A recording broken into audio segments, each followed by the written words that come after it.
Bueno, bienvenidas y bienvenidos, saludos a todas y todos. Aquí estamos en la segunda parte entonces de nuestra clase vinculada con la memoria colectiva y la memoria social, parte 1. Y específicamente en esta ocasión vamos a tocar el punto del registro, documentación y archivo en relación al patrimonio cultural inmaterial, pero también, bueno, lo vamos a basar en otras vertientes culturales. Antes de comenzar tenemos que ponernos a pensar en aproximaciones conceptuales de estos términos. Yo estaba buscando un poco, adentrando en la literatura sobre el hecho y el registro, por ejemplo. Vi que se puede ver su concepto desde varias perspectivas. En primer lugar, traigo aquí a acotación la perspectiva desde el punto de vista jurídico, cuando hablamos de registro, y entonces encontré en el diccionario, encontré investigación que se hace en un sitio para dar con alguna persona o cosa. Sí, va registrando allí dónde estás, registro de repente un armario, registro la casa para ver dónde está tal cosa, oficina donde se registran actos y contratos de los particulares o de las autoridades, es decir, entonces ya no es una acción, sino es un lugar donde está eso allí, donde toma cuerpo ese objeto. También es un libro donde se anotan algunas cosas, exactamente. Esto es un libro de registro de alguna investigación. Cada uno, por ejemplo, de las anotaciones de ese libro.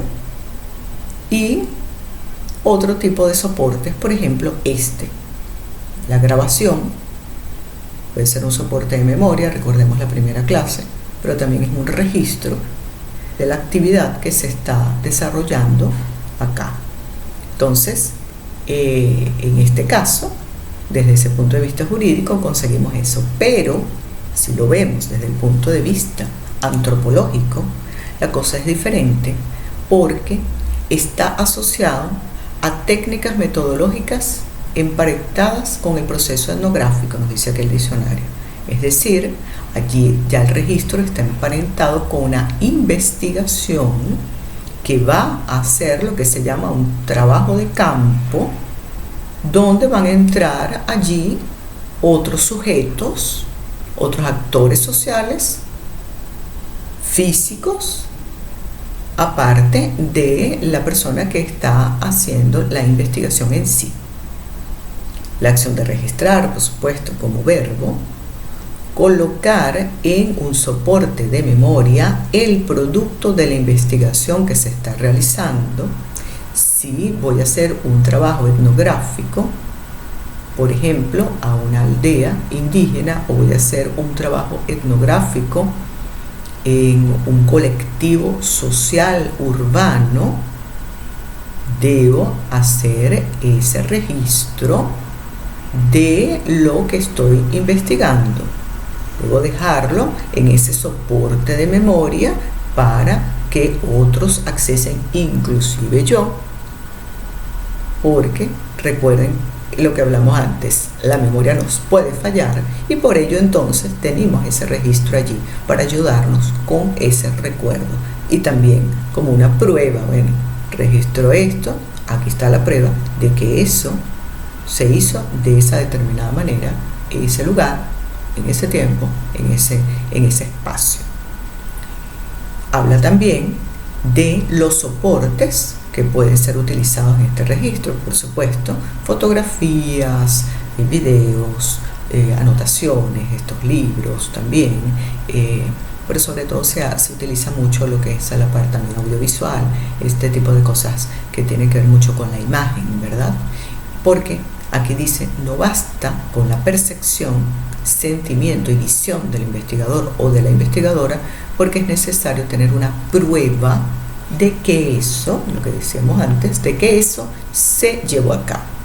El registro también lo podemos ver como un repositorio oficial de memorias específicas, y allí entra en juego, entra a escena el proceso de catalogación no solamente de investigaciones etnográficas, en fin, sino también la catalogación de operaciones necesarias para la descripción completa de un documento, que son asignadas, por ejemplo, con códigos, que son asignados códigos personales, que están asignados, por ejemplo, por instituciones, en fin. Entonces ya ese tipo de códigos pues nos llevan a un proceso de organización sistemática de esos registros. Tenemos entonces, por ejemplo, el registro, cuando hablamos el registro familiar, tomamos un teléfono celular, tomamos una foto, oye, estoy registrando, a veces decimos así, estoy registrando para la historia, el cumpleaños de fulano, estoy registrando para la historia el nacimiento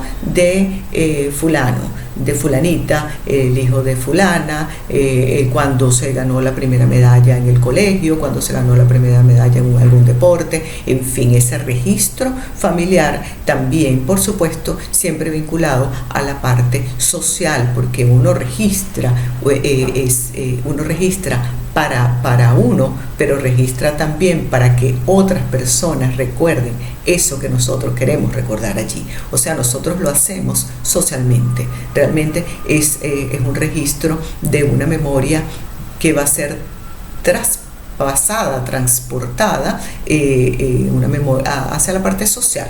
Entonces allí, por eso es que nosotros hacemos este registro. Nosotros tenemos ahorita contemporáneamente en las redes sociales el ejemplo más fehaciente de ello. Constantemente las personas están haciendo registros de sus actividades para colocarlas en las redes sociales y compartirlas, sea cual fuere la intencionalidad, compartirla con otras personas de otros grupos sociales. El hecho de que muchas veces se manipulen esas informaciones y sean la verdad, como dice Alfred Schutz, la apariencia o la realidad, ya ese es otro tipo de cosas, pero el registro en sí, las personas lo están utilizando, inclusive registros escritos. Entonces dicen, bueno, yo en tal día escribí tal cosa, por ejemplo, en mis redes sociales, en Facebook, escribí tal cosa, tú lo buscas, que ahí está. Entonces también es una prueba dada a partir de las redes sociales de algo determinado de que esa persona quiso registrar allí para otras personas. Está el registro, entonces vemos esos catálogos, por ejemplo, de las exposiciones de arte, de ciencias, en fin, que también tienen registros fotográficos, en fin, los registros sonoros, los registros audiovisuales, en fin, son varios soportes de esas memorias. Eso nos lleva al documento, el documento como una fuente de información ya registrada que está en un soporte. Por ejemplo, a mí se me viene a la mente ahorita el documento personal. Estamos en una calle y un policía nos dice, deme sus documentos. Entonces el documento es eso que te identifica allí y te da ciertos datos previamente registrados por un órgano competente en el área. Entonces tú das la cédula, por ejemplo, bueno, ahí está tu número de registro para la partida de nacimiento. Ya registraron al niño, es interesante ese término, el niño o la niña fueron registrados. Ya tiene partida de nacimiento en Brasil, ya tiene CPF, existe, es interesantísimo eso. A mí siempre me ha llamado mucho la atención porque la persona existe socialmente cuando ya pasa por ese proceso de registro y tiene por ende un documento. Antes, en nuestras sociedades occidentales no existe, pero en las sociedades no occidentales también ese registro se da de manera ceremonial, por ejemplo. Entonces, con los procesos rituales, el cambio de nombre, el cambio de ropa, la posibilidad de la pintura corporal. Entonces, ese es otro tipo de registro que si bien es un registro material dentro de la configuración simbólica, tiene una gran inmaterialidad porque es un registro que queda allí en la memoria del pueblo como ceremonia, pero no como un soporte físico en sí. Entonces es muy interesante esos tipos de registros en nuestras sociedades y el documento que está allí. Los documentos, dice Artier, abro comillas, no deben ser tratados aisladamente según un cuadro metodológico y sin ser agrupados en sus fondos de origen. Más adelante vemos de Lugoff que dice que todo documento tiene en sí un carácter de monumento, y uniendo estos dos, el documento en sí no se puede apartar, como dice Artier, de esos fondos de origen, porque no podemos, como dentro de nuestra investigación, no podemos ver o intentar, es muy peligroso hacer la lectura de un registro y de un documento etnográfico sin tomar en cuenta el entorno y el contexto al que pertenece. Por eso es que los cuadernos de viaje de antropólogos, de sociólogos, otros investigadores, artistas, en fin,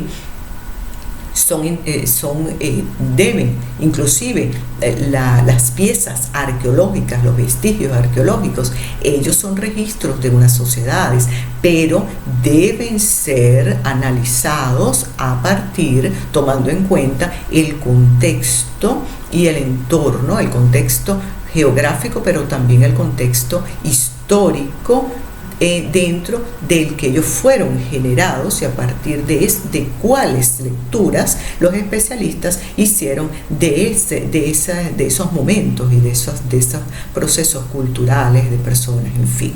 Entonces nosotros vemos que el registro y el documento, ellos están vinculados entre sí y tienen en nuestras sociedades actuales diversos soportes que nosotros podemos ver en la computadora, el audiovisual, el cuaderno, el libro. Allí yo recuerdo, nos viene a la mente lo que dice Noah en relación a los soportes de memoria, que él dice, nuestras sociedades, nosotros como humanos sociales, tenemos tanto miedo de olvidar que estamos siempre, constantemente estamos creando soportes para no olvidar, soportes de memoria, el pendrive, la computadora, el teléfono celular, en fin, y al final eso lo que acabamos haciendo es olvidando más rápidamente.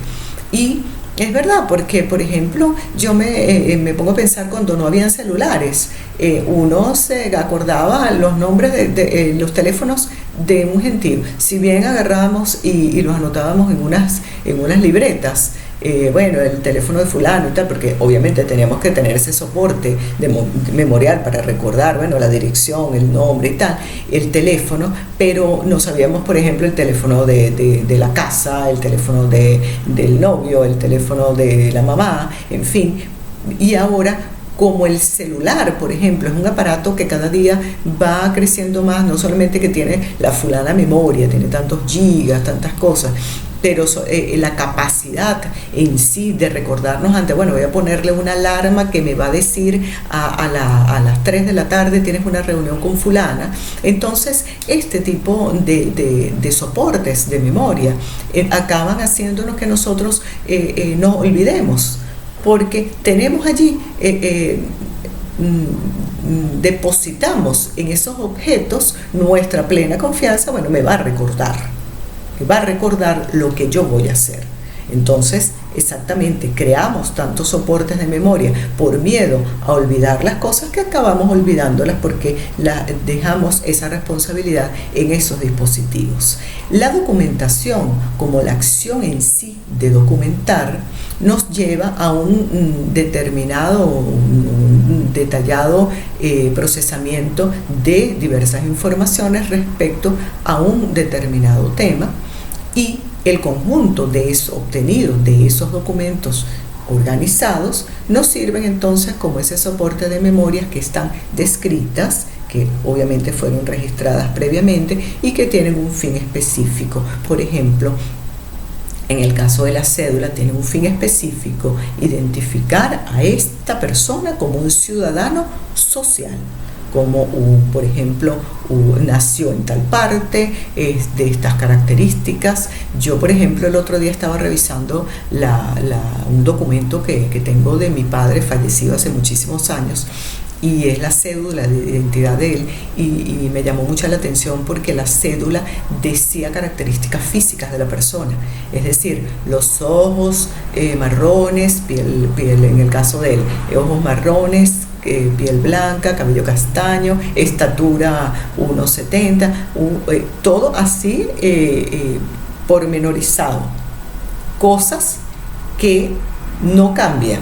Bueno, en teoría, porque el cabello después se pone gris, pero bueno, ya eso se sabe que son factores de edad, pero cuestiones que en teoría no cambian, como el color de los ojos, el color de la piel, la etnia a la que la persona pertenece, la estatura. Uno pone, por ejemplo, cuestiones que cambian sustancialmente o que pudieran cambiar, como por ejemplo el peso de la persona, no tendría ningún tipo de sentido, pero cada uno de esos documentos de identificación detallaban más específicamente a las personas. Si nosotros vemos cédulas de personas, por ejemplo, cada quien dentro de su realidad social, por supuesto, y cultural, pero yo estaba haciendo una investigación en el sur de Brasil hace 2 años atrás, y en el archivo regional de Paso Fundo, donde estaba haciendo las investigaciones, me topé con una cédula de un militar de inicios del siglo XX, donde ese documento de identidad era una cosa súper pormenorizada de la descripción física de esa persona. Y era una cédula, esta persona, sé que era militar porque estaba con el uniforme, y ahí decía todo, hasta el rango que tenía en ese momento, pero esa era una cédula que se hacía tan pormenorizada para el ciudadano común, no solamente para el militar. Entonces vemos cómo también los documentos, así como los procesos culturales y los procesos históricos, ellos se van adaptando a las nuevas realidades. Ya nuestras cédulas, por ejemplo, nuestros documentos no son tan extremadamente pormenorizados. Para eso hay otro tipo de documentación.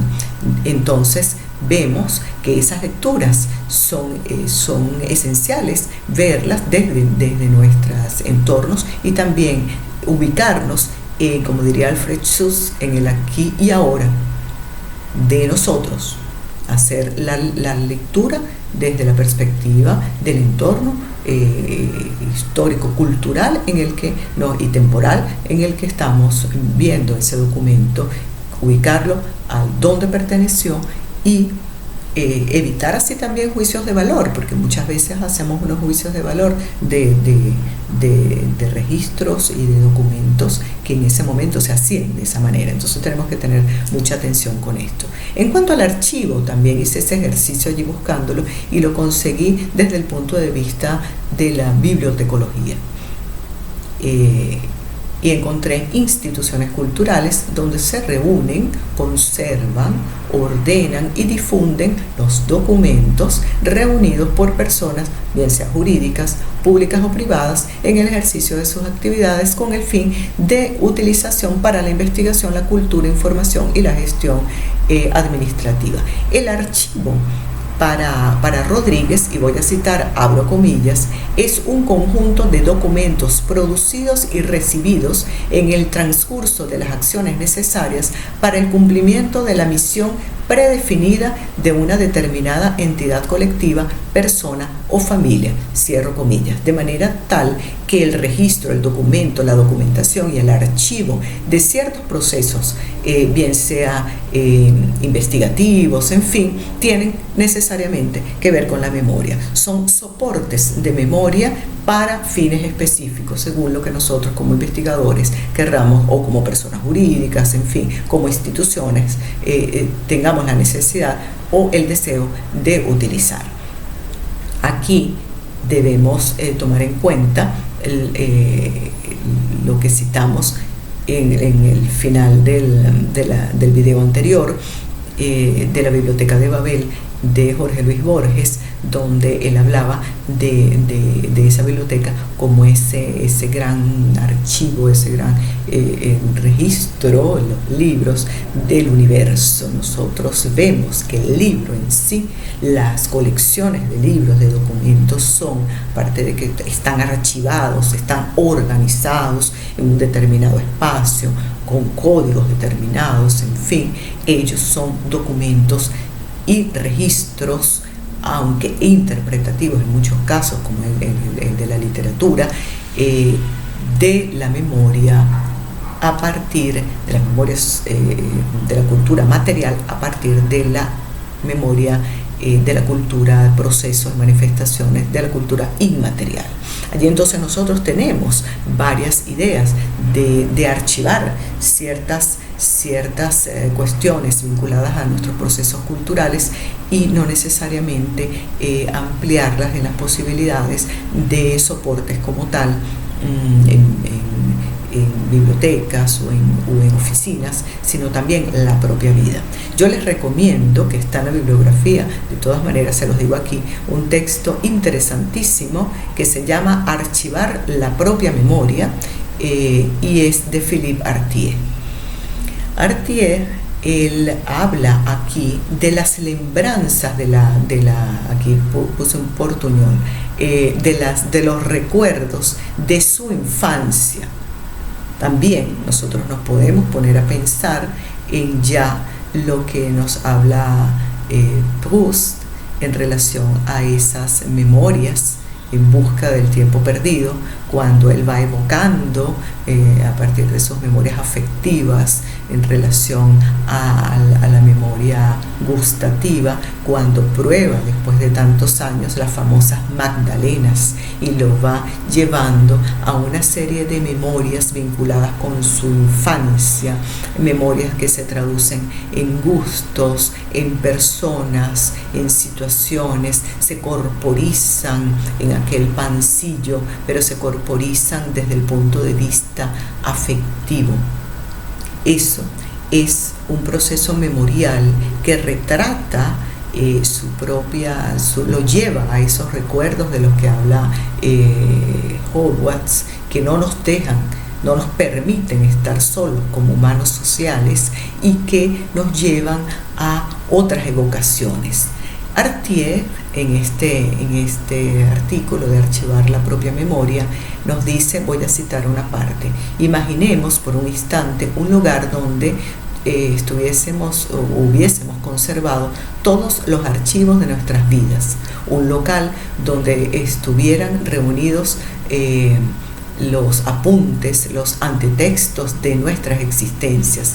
Encontraríamos los pasajes por ejemplo, los pasajes de un avión, tickets del metro, listas de tareas por realizar, notas de lavandería, recibos. Encontraríamos también viejas fotos que ya están un tanto curtidas por el tiempo. En el medio de la confusión descubriríamos cartas, correspondencias administrativas y cartas apasionadas dirigidas a algún amor, mezcladas con cartones postales escritos en un lugarcito, estoy traduciendo, en un lugarcito, en un rinconcito de una parte de ese cartón, de una mesa, y también sobre un telegrama urgente anunciando un nacimiento. Entre esa papelada también podríamos encontrar un acontecimiento de nuestro diario de adolescencia y algunas páginas manuscritas intituladas entonces Mis recuerdos de infancia. Cierro comillas. Allí vemos la importancia de un tema que tocaremos posteriormente, de esos, nosotros estamos muchas veces sin darnos cuenta archivando nuestra propia vida, como él dice. Estamos archivando, estamos constantemente dejando registros de lo que hemos hecho durante el transcurso de nuestra vida. Cuando estamos pequeños, Nuestra familia, nuestros padres generalmente hacen un álbum de fotografías donde van contando nuestra vida a través de imágenes, cuando nació, el primer baño. Esa foto es así como la clásica, la primera vez que el bebé tomó baño, la comida, la primera comida sólida, la cara que puso,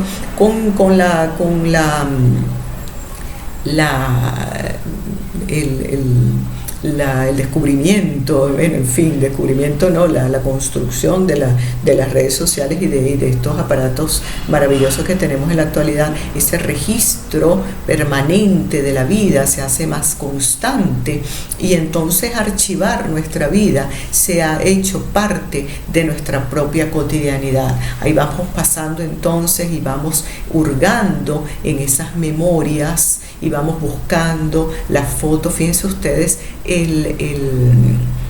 la etiqueta esta del TBT, de cada jueves colocar en esa etiqueta en Instagram una fotografía que nos remita a algún momento pasado. Entonces vemos que hay gente que tiene registrado o que conserva el registro de esa propia vida, bien hecha por familiares o ya por la propia persona, y entonces coloca fotografías. Oye, cuando yo estaba pequeño con mi tía fulana, que la estoy recordando porque ya murió, o un hecho determinado. Inclusive esas memorias o pueden ser muy lejanas en el tiempo, en esa etiqueta, o también muchas veces la persona dice, bueno, también esta memoria de mi vida no necesariamente es la infancia, sino también constituye la memoria de ayer, el pasado no tan remoto, sino el pasado cercano, lo que sucedió ayer, y yo le tomé una foto, pues también la voy a poner en este TBT porque también ya es un pasado,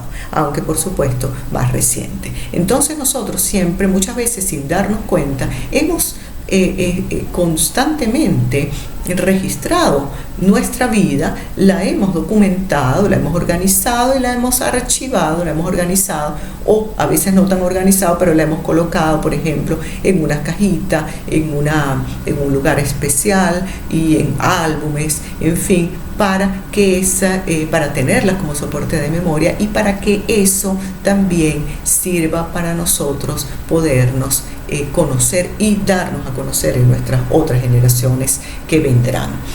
Yo, por ejemplo, siempre lamento muchísimo, el padre de mi padre era un señor campesino, andino, venezolano, y él nunca aprendió a leer y escribir, y tenía una sabiduría impresionante a partir de sus recuerdos. Yo cuando lo conocí ya él estaba muy anciano.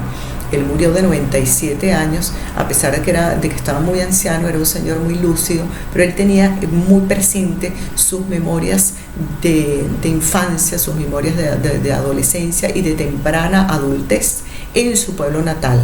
Entonces, allí él contaba, yo pequeña llegaba con mi padre al cuarto de él, en su apartamento donde vivía con mi abuela, y estaba muy ancianito, y él, aunque caminaba y todo lo demás, pero él nos recibía, y generalmente entonces se sentaba en una gran butaca que tenía en su cuarto, o se acostaba y contaba a mi padre historias, viejas historias del pueblo, de su infancia, de su pueblo natal.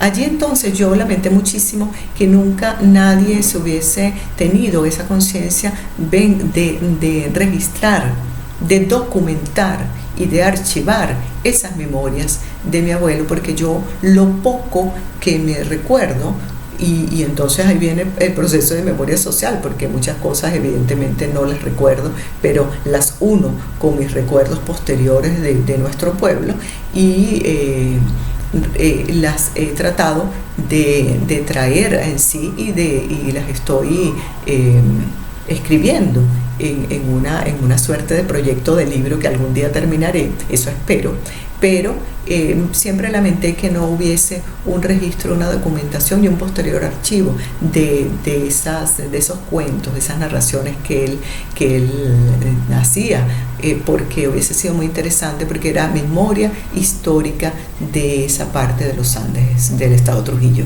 Entonces, ven cómo es importante muchas veces, esto se los doy como recomendación, porque de repente algunas de las personas que nos están viendo y escuchando, pues tengan algún familiar que esté en ese proceso, y siempre es bueno también, no solamente porque cuentan las memorias familiares, las memorias individuales, pero también las memorias familiares y muchas veces las memorias, generalmente las memorias de una sociedad, porque al fin y al cabo estamos insertos en una sociedad, y memorias de una región, de un pueblo, de una ciudad, en fin.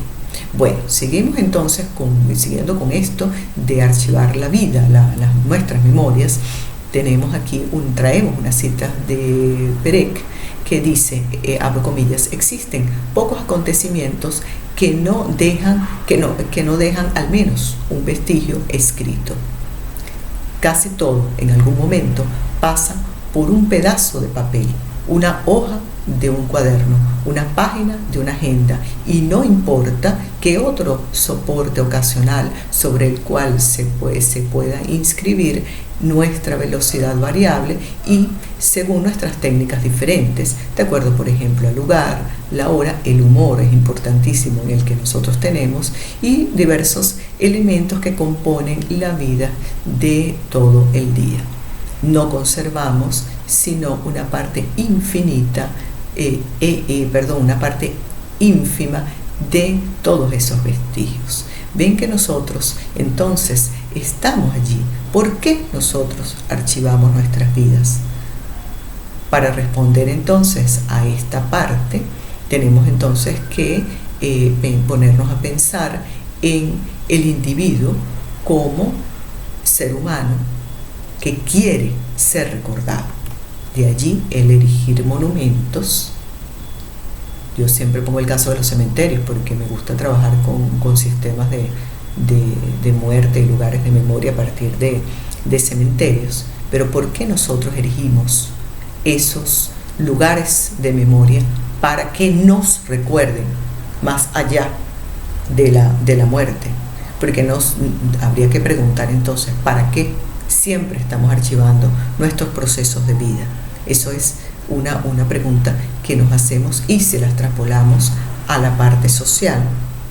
¿Para qué estamos constantemente archivando, registrando, documentando y archivando, organizando esos documentos y esos registros de nuestra propia vida? O sea, les dejo esa pregunta allí para que ustedes la reflexionen, para que piensen en ello. Archivamos entonces nuestras vidas primero. Seguimos aquí con Artier.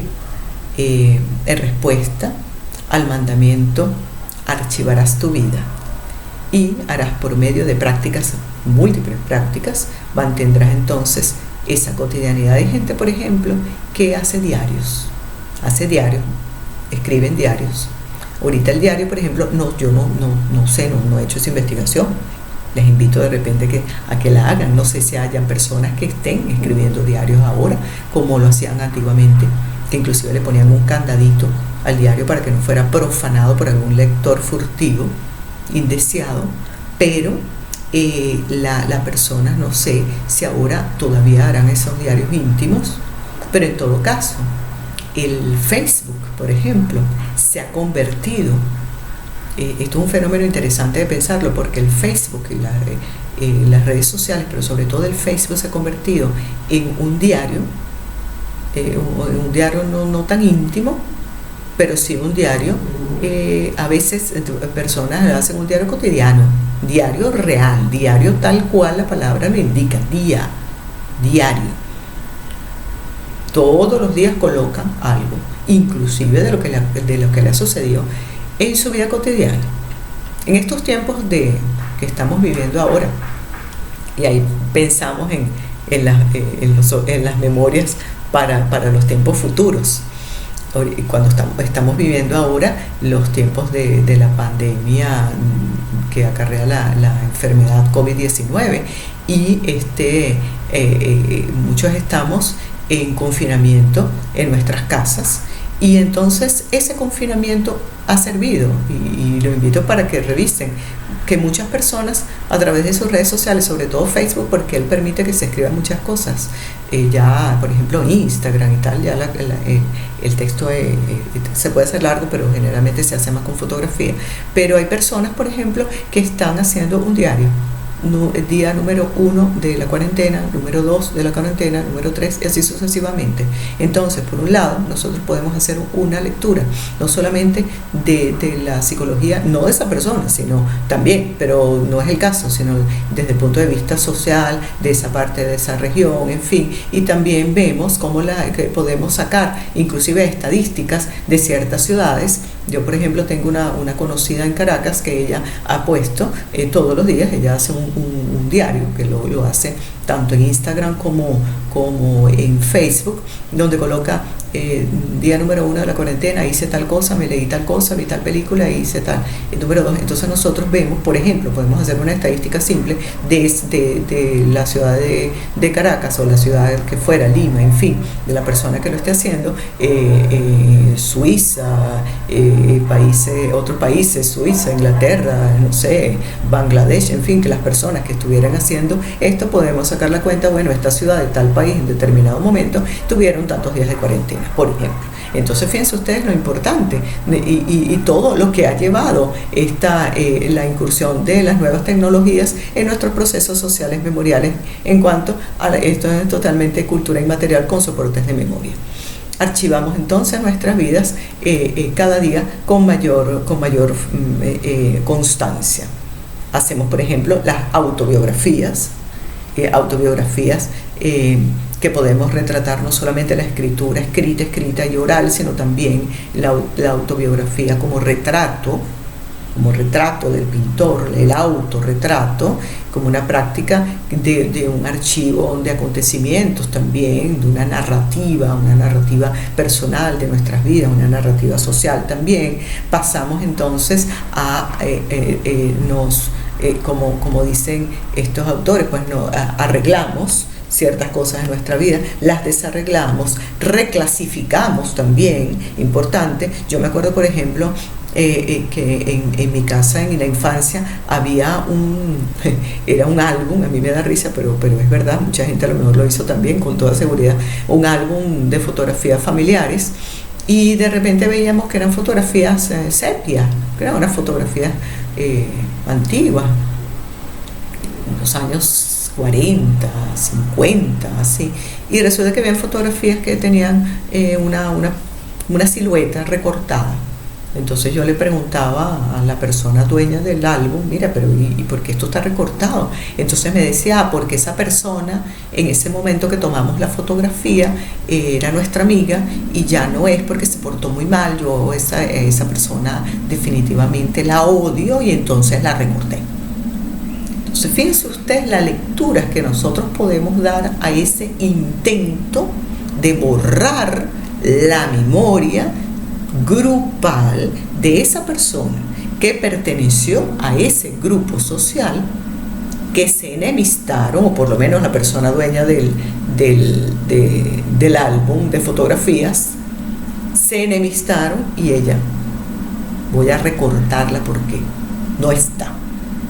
Pero hasta qué punto podemos borrar esas memorias, porque esa huella, que también la huella es un documento importante nuestro como personas, hasta qué punto yo puedo borrar esa huella de esa persona, queda la silueta, queda un vestigio memorial.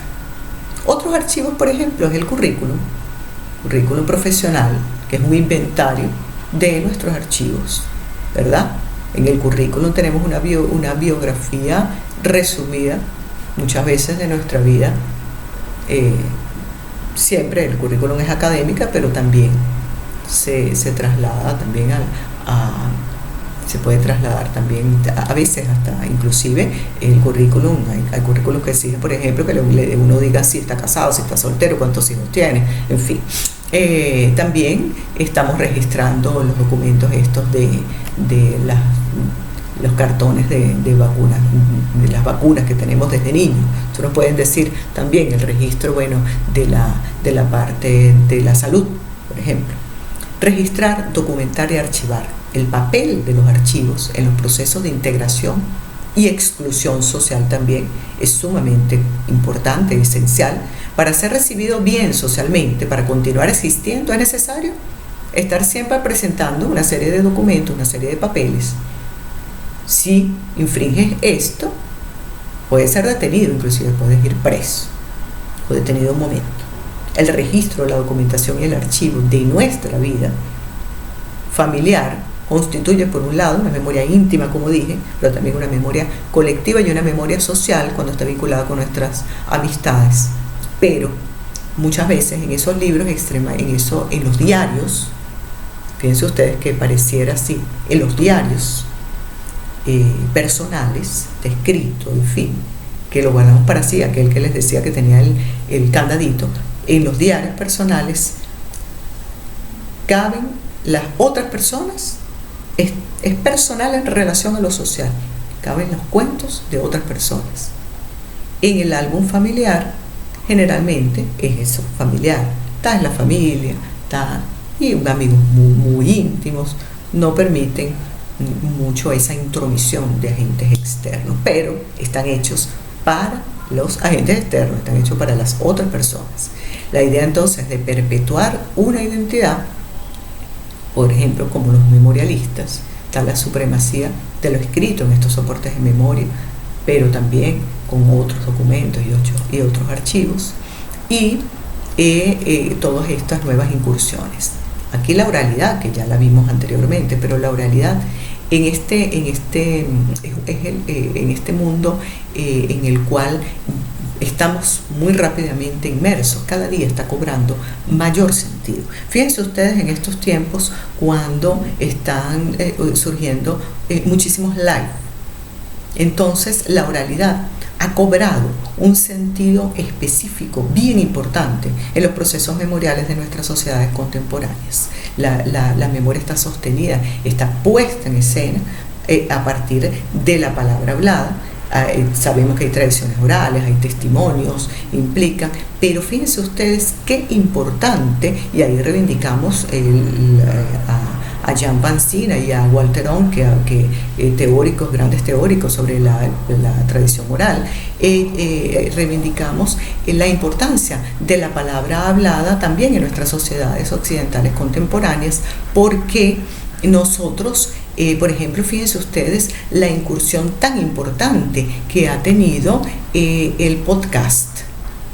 El podcast es impresionante cómo ha tenido la incursión importantísima en nuestras sociedades contemporáneas para como soporte de memoria de culturas, de narrativas, de narraciones, de procesos políticos, de procesos sociales, de procesos de salubridad, en fin, fíjense ustedes cómo estamos reivindicando la palabra hablada en nuestras sociedades que se han convertido, se fueron convirtiendo sistemáticamente en sociedades de la palabra escrita. De hecho, nosotros somos productos de la sociedad escrita. Nosotros entonces hablamos también de esos archivos y vemos que la información como tal juega un rol importantísimo en estos procesos. Ya finalizando un poco, los invito a que reflexionen todo lo que hemos hablado en cuanto al patrimonio cultural material y el patrimonio cultural inmaterial. Tenemos, por ejemplo, las listas representativas de la UNESCO como organismo internacional que se encarga del patrimonio cultural a nivel mundial, del patrimonio cultural inmaterial de la humanidad, que habla de las manifestaciones o expresiones debidamente registradas, documentadas y archivadas posteriormente. El patrimonio cultural inmaterial, que requiere medidas de salvaguarda, por ejemplo, urgentes. Nosotros lo vimos en la primera clase donde hablamos de patrimonio cultural inmaterial, y a partir de sirven los registros, la documentación y el archivo para que nosotros podamos ver esto. Pero tenemos que tomar en cuenta cuando hablamos, si bien no podemos hacer esa excindir la cultura, el patrimonio cultural, bueno, o es material o es inmaterial, y ya no, porque muchos patrimonios, como por ejemplo un instrumento musical, en sí él es material, pero también es inmaterial porque la música, porque es una herramienta para la utilización de la música, porque está utilizado, por ejemplo, en tradiciones de pueblos, costumbres, en fin. Pero cuando nosotros vamos a registrar, documentar y archivar el patrimonio cultural inmaterial, tenemos que tomar muy en cuenta que no es lo mismo que archivar, registrar, documentar y archivar el patrimonio material. No podemos utilizar las mismas estrategias, las mismas herramientas, porque estaríamos incurriendo en errores bastante graves. El registro de buenas prácticas de salvaguarda de la UNESCO, permite a los estados partes, estoy leyendo aquí, voy a citar, abro comillas, las comunidades y otras partes interesadas a compartir experiencias satisfactorias de salvaguarda y ejemplos de cómo superar las dificultades ligadas a la transmisión, elementos del patrimonio vivo, prácticas y conocimientos de las futuras generaciones. Cierro comillas. Entonces nosotros tenemos que, como especialistas y como practicantes de investigaciones en torno al patrimonio cultural inmaterial, tenemos que tomar en cuenta que, por ejemplo, vamos a tomar, yo les voy a dar varios ejemplos puntuales para que podamos identificar el elemento más concretamente. Yo estaba haciendo hice una investigación hace unos años atrás. Yo realmente no recuerdo si fue en el año 2010, si no me equivoco, 2010-2011, en el Centro de Documentación del Centro de la Diversidad Cultural, que es una institución que pertenece al Ministerio del Poder Popular para la Cultura de Venezuela. Y allí yo quiero compartir esa experiencia con ustedes porque yo estaba haciendo una revisión. Ellos tienen en ese momento un archivo audiovisual bien importante. En ese centro de documentación tienen un archivo fotográfico también de muchas manifestaciones, y yo encontré allí, haciendo una revisión de organización de estos documentos y de estos para los archivos en colecciones, conseguí que estaba trabajando específicamente en ese momento con la organización de los registros y documentos del patrimonio cultural inmaterial de los países del ALBA. Allí yo encontré en uno de ellos el ritual de la Samsa, que es el ritual de la reducción de cabezas de los Shuar de Ecuador, y comencé a ver fotografías, porque realmente yo estaba organizando el archivo fotográfico, y encontré ciertas debilidades que yo posteriormente eso lo publiqué en un archivo, en un artículo que también está en nuestra bibliografía. Vi ciertas debilidades en cuanto que después subsanamos allí, o pretendimos subsanar en todo caso, en el DocuManager, que ellos utilizaban un instrumento realmente bien completo, pero que el archivo que estaba hecho de esos registros y de esa documentación de la cultura inmaterial, la estaban registrando, lo estaban archivando y registrando también como cultura material. Entonces, por ejemplo, las fotografías de ese ritual de la Samsa, hecho por un grupo de antropólogos bien importante que estaba allí registrado en la década de 1970. Estamos hablando que yo estaba trabajando con esa investigación en 2011, 2010-2011. Allí estaban esas fotografías con la descripción de los antropólogos, realmente no estaba hecha totalmente. Entonces las fotografías del ritual, que eran una secuencia súper interesantísima de ese registro documentado de esa tradición, de esa manifestación inmaterial, estaba registrado como material. La fotografía hecha en tal año, tomada por tal persona, con un grupo de investigadores, fulano, fulano, fulano, fulano.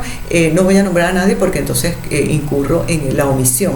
Si me olvida alguien, entonces pues tampoco tiene mucho sentido. Pero en todo caso, estaba registrado así la fecha, dónde se hizo y más nada. Resulta ser que es una manifestación de la cultura inmaterial, que ella necesita obligatoriamente de una explicación, de ubicarse contextualmente en cuanto a la historia, el entorno y qué significa eso. ¿De qué se trata, por ejemplo, ese ritual? ¿De qué se trata? ¿Quiénes son? ¿Quién es ese pueblo indígena? ¿Dónde está ubicado? ¿Por qué hacen este ritual? Toda una serie de cosas que cuando yo indagué en los diarios de los antropólogos, en los diarios del trabajo etnográfico de este grupo de antropólogos, estaba escrito. Entonces, tenemos que hacer ese registro de nuestros patrimonios de la cultura inmaterial bien pormenorizados, porque ella necesita ser explicada más allá de sí misma, más allá de que se tome una foto, más allá de que se haga un registro audiovisual, más allá de que esa documentación tenga unos elementos, aspectos técnicos y tal importantes, pero a la hora de archivarla y de organizar esos registros y esos documentos que se tienen de esa manifestación inmaterial, obligatoriamente se tiene que hacer de esa manera. Entonces tenemos posteriormente lo veremos más a fondo, pero tenemos esos ejemplos del patrimonio cultural inmaterial, que las fotografías entonces era muy sucinto la explicación de los especialistas en el área. Entonces, por ejemplo, teníamos allí la identificación con el código. Fíjense ustedes que es una cuestión extremadamente vinculada al archivo, documento, la identificación de la fotografía o del audiovisual con un código perfectamente, tipo de material, el formato, título formal, fotógrafo, fulana, institución de origen, tal, el país al que pertenece, la ciudad, departamento y la fecha de la fotografía, que en este caso constaba solamente el año. El análisis de contenido era una descripción mínima. Por ejemplo, yo tengo otro bien específico que es de Nicaragua, una fotografía tomada por María Teresa Melfi, de un integrante del baile de negras disfrazado de dama al estilo Luis XV. Y en los descriptores del análisis de contenido de este patrimonio cultural inmaterial, tenemos en la descripción uno de los integrantes del baile de negras llegando a la casa desde donde saldrá a bailar en la iglesia de la parroquia de San Jerónimo. En los descriptores simples dice fiestas populares. Descriptores generales, fiestas tradicionales, religiosidad. En los descriptores geográficos, Centroamérica. En los descriptores onomásticos, San Jerónimo, 30 de septiembre. Y en las notas de contenido, fíjense ustedes, los 8 integrantes del baile de negros, todos hombres, de los cuales 4 se visten de mujer, utilizan disfraces de época y se cubren el rostro con máscaras para no ser reconocidos. En la foto, integrantes de dicho baile pertenecen al grupo Alonso Montalbán, quien fuera iniciador de estos bailes. Disfraz de dama estilo Luis XV. Después, leemos entonces las técnicas de producción, dimensiones 35 milímetros, una foto a color y la fotografía en cuestión. Resulta ser que ese patrimonio, como es inmaterial, el contenido, cuando vemos ese ejemplo, vimos allí que la parte dedicada a las técnicas y a la descripción material de esa fotografía en sí, sobrepasaba el espacio de lo que realmente debería tener esa cultura inmaterial, que es la explicación. ¿Por qué San Jerónimo? ¿Por qué se hace tal día? ¿En qué consiste? Toda una serie de cosas que si nosotros nos ingresamos a las páginas de la UNESCO, vemos que eso está explicitado, inclusive por ejemplo, en los idiomas indígenas, por ejemplo, está explicitado con algún audio, aunque corto, pero que nos lleva a escuchar al hablante, en fin. Entonces hay una serie de propuestas de sistemas de información, por ejemplo, del patrimonio histórico de Andalucía, donde documentan estas manifestaciones festivas, celebraciones, rituales y fiestas.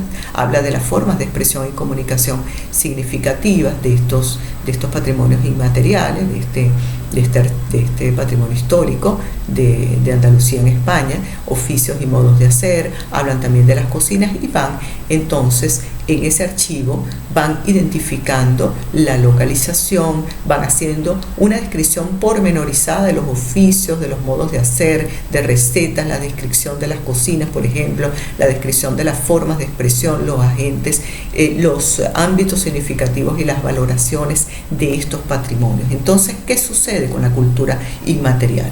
¿Cómo nosotros podemos llevar a cabo desde nuestras realidades culturales, sociales, desde nuestras realidades temporales, cómo podemos hacer para el registro, la documentación y posterior archivo de las manifestaciones de la cultura inmaterial de nuestras comunidades, de nuestros pueblos, de nuestras sociedades, porque son procesos que tienen que ser reconocidos por las colectividades, tienen que ser reconocidos por nosotros como formadores de grupos sociales. Son parte de nuestras memorias, pero tienen una gran vulnerabilidad, no solamente, que yo pienso que el proceso de transformación no es una vulnerabilidad, sino todo lo contrario, una gran fortaleza.